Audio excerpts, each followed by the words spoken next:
asalaamaaleykum YouTube asalaamaaleykum royukaay yi alors ñu leen di dalal ak jàmm ci seen chaîne les entrepreneurs inspirants alors tey nag toujours dañu nekk ci continuité wu vidéo yi ñu leen daan defal yoo xamante ne tey gi ça concerne les différentes techniques d'épargne alors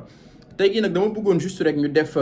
benn précision bu ndaw donc chaîne bi on va uniquement traiter d'épargne bi nga xamante ne moom moo lay permettre muy yow di man ñu financer tey gi suñu projet futur bien sûr yow mi nga xamante ne tey gi tu as un projet en tête et que là tu sais que peut-être les autorités gouvernementales wala même les établissements bancaires tey gi duñu la financer à travers ce projet bien sûr parce que mooy problème bi nga xamante ne jeunes yu bëri ñu ngi koy jànkonteel dañuy am ay projet macha allah ay projets yu bien yu solide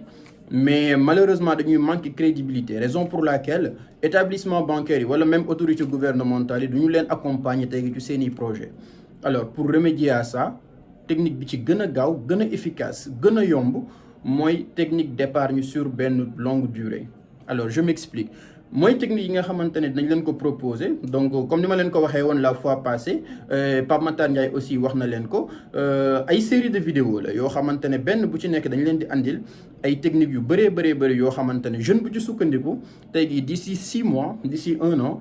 di nga mën a accumuler xaalis boo xamante ne bon je dirais pas que dina la permettre nga financer sa projet à 100%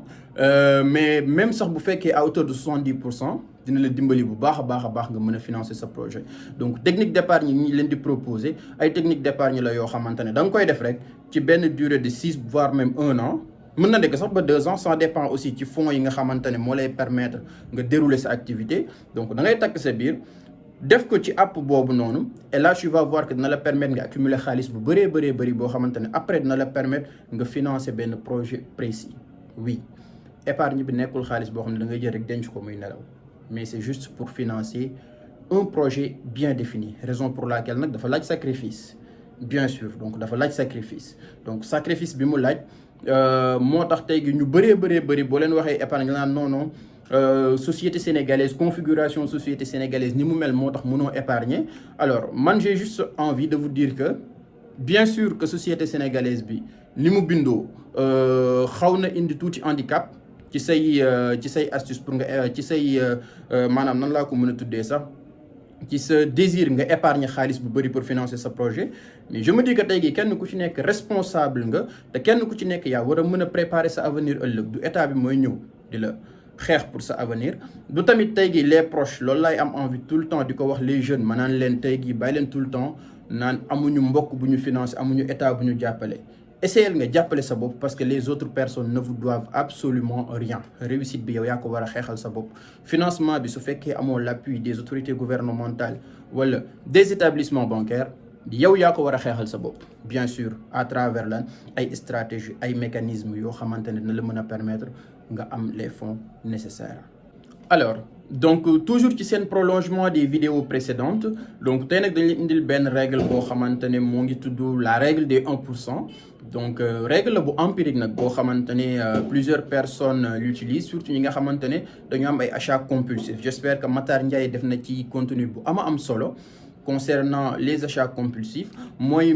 premier obstacle bi nga xamante ne mooy empêcher doomu aadama yu bëri ñu réaliser seen désir d'épargne les achats compulsifs man mi sax pour dire vrai en fait man mi sax des fois je suis confronté à ça donc des fois nga gis benn affaire boo xamante ne daf lay neex rek dans le feeling nga ne noonu lii naa ko jënd vite fait mais est-ce que réellement ça te sert donc règle la boo xamante ne avant nga koy mettre en place dafa laaj nga ràññee ñaari mbir donc ñaari mbir yi nga war a ràññee mooy envie ak nécessité donc balaa ngay jënd ci dara en tout cas man ça fait un bon bout de temps que c'est comme ça que maintenant je me comporte ci samay habitudes d'achat mooy damay xool réellement lii est-ce que envie la wala nécessité la donc la plupart des personnes xàmmee wuñ est-ce que lii envie la xàmmee wuñ ndax lii nécessité la par exemple ma joxe exemple yu ndaw rek dafa am loo xamante ne tey gi nécessité la par exemple le fait de bien s'habiller bien sûr nécessité la le fait d'être en communication avec les autres personnes par le biais tey gi de benn téléphone portable bien sûr nécessité la jamono jii ni ñu toll mais est-ce que am iPhone 14 Pro Max nécessité la donc vous voyez un peu c'est-à-dire qu'aujourd'hui am téléphone nécessité la ci kenn ku nekk pour être en communication avec les proches mën naa dem xool téléphone bu 50 000 ma jënd ko du ma tee dinaa def WhatsApp je vais prendre des photos nécessité la bien sûr mais est-ce que le fait de ma dajale xaalis boo xamante ne tey gi dama ko dajale à la sueur de mon front tey gi dajale ko durant plusieurs mois liggéey durant une année économiser benn 600 000 ma dem jënd ko iPhone 14 Pro est-ce que réellement nécessité la bien sûr ñu koy jënd tout le temps dañu naan oui parce que qualité photo bi moo gën a leer oui parce que mais en âme et conscience tu sais que du nécessité mais plutôt envie la donc règle la boo xamante ne bala nga kaa mettre en œuvre foog nga ràññee d'abord ci say habitude d'achat lan mooy nécessité bi ak lan ñoo xamante ne ay envie la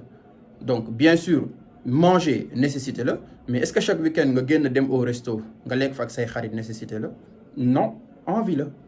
donc il faudra être très minutieux par rapport ak choix yi nga xamante ne tey jii moom ngay porter ràññeel d'abord est-ce que lii nécessité la wala lii est-ce que envie la damay jox exemple tey jii bu ndaw ça fait 2 mois sama ordinateur bi nga xamante ne moom laa tàmmoon doon liggéeyi souvent dafa commencé di ma lâcher donc là mu amoon benn revendeur boo xam ne dafa ma proposé woon benn MacBook boo xam ne dafa ma ko proposé woon à 375 000 bien sûr bon du tic au tac j'étais un peu tenté par le fait de l'acheter bien sûr parce que nee nañ moom moo gën a gaaw c'est plus efficace c'est plus ergonomique xam nga rek publicité Apple avec li ñu ciy wax yëpp mais après bi ma toogaatee ma xool dama ne bon certes vraiment je suis emballé par l'envie en fait de détenir ordinateur portable boobu mais est-ce que réellement nécessité la ci man parce que je pense que li may def ci sama ordinateur nekkul leen dul concevoir des business plans def ay quelques montages vidéo bind ay CV ay Word bon ay quelques manipulations simples donc là j'aurais pas besoin de ordinateur bu jar 375 000 donc là automatiquement au bout d'une semaine sama xel génn na complètement ci l'achat du MacBook ma defaat yeneen recherche yoo xamante ne après moo ma conduire ci benn Asus boo xamante ne macha allah c'est bien c'est performant RAM bi aussi convenir na ak sama utilisation aux alentours de 140 000 donc ma xool marge boobu noonu yëpp tey gi au lieu may jël di financer pour jënd ordinateur benn MacBook boo xam ne ça allait me revenir à 375 000 te njëriñ li may amal sax même utilité boobu noonu tey gi bi may amal ak même utilisation bi nga xamante ne moom laa cee def c'est la même chose que moom laay am tey gi ci Asus bi nga xamante ne mën naa ko jëndee à moins de 150 000 et automatiquement le choix est fait automatiquement semaine bi ci topp dama dem donc jënd Asus bi restant xaalis bi ma xool leneen lu ma ci def donc comme ni ñu leen koy waxee rek dans la vie moom il faut que tout le temps nga éviter achat compulsif te achat compulsif nan nga ko mën a def tey gi pour éviter ko mooy nga ràññee d'abord est-ce que li nécessité la wala lii envie la donc règle des 1% nekkul lenn lu dul boo demee tey gi bay jënd dara nga évaluer xool est-ce que lii envie la wala nécessité la si bu fekkee nécessité la moom si tu as les moyens fais-le comme ni ma koy wax loo xamante ne c'est nécessaire si tu as la possibilité de le faire def ko amul non dama war a épargner ak yooyu c'est quelque chose de nécessaire alors fais-le mais bu fekkee ne évaluer nga ko ba mu doon envie lan la règle des 1% wax nee na la da ngay xayma li ngay am ci at bi environ est-ce que li ngay jënd ça représente 1% wu li ngay am ci at bi bu fekkee ne c'est inférieur ou égal à 1% de li ngay am durant toute une année mais su boobaa y a pas de souci mën nga dem nga jënd ko mën nga dem nga assouvir ce besoin boobu nga dem jënd ko dans l'immédiat sans pour autant se poser la question mais tey gi bu fekkee ne dafa dépasser li nga war a jënd tey gi dafa war a dépasser par exemple 1 2 voire mu egg ba ay 7% ci sa revenu annuel mu ne la su boobaa waxu la ne la bu ko jënd de mais su boobaa jëlal benn temps de réflexion temps boo xamante ne tey gi mën na jël soit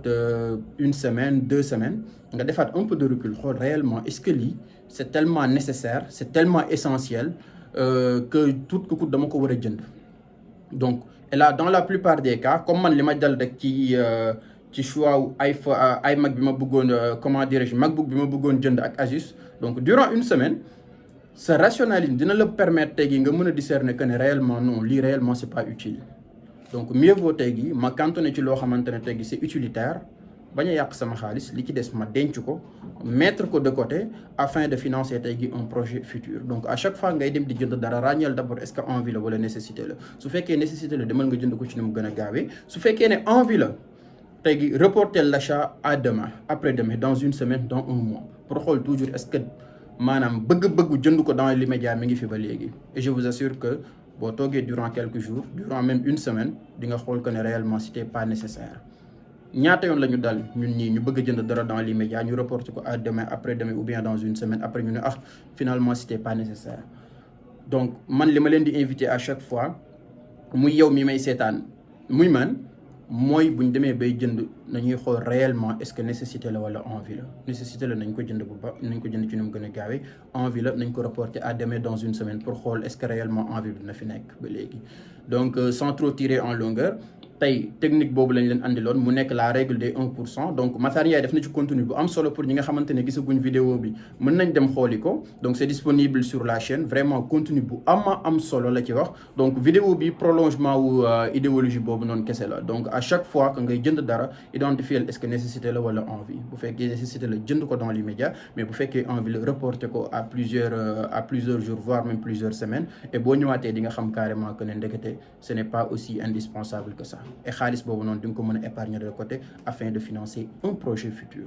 Oui les gars, ñun ñoo mën a jàppale suñu bopp, ñun ñoo ci mën a génn, suñu réussite mi ngi entre nos mains. On ne doit pas attendre tey gi l'appui d'un gouvernement wala tey gi de l'État pour financer suñu ay activités. Xel comme la te bu la ko yàlla joxee tey gi yow yaa ko war a mën a utiliser de telle sorte que dina la jural njëriñ ëllëg.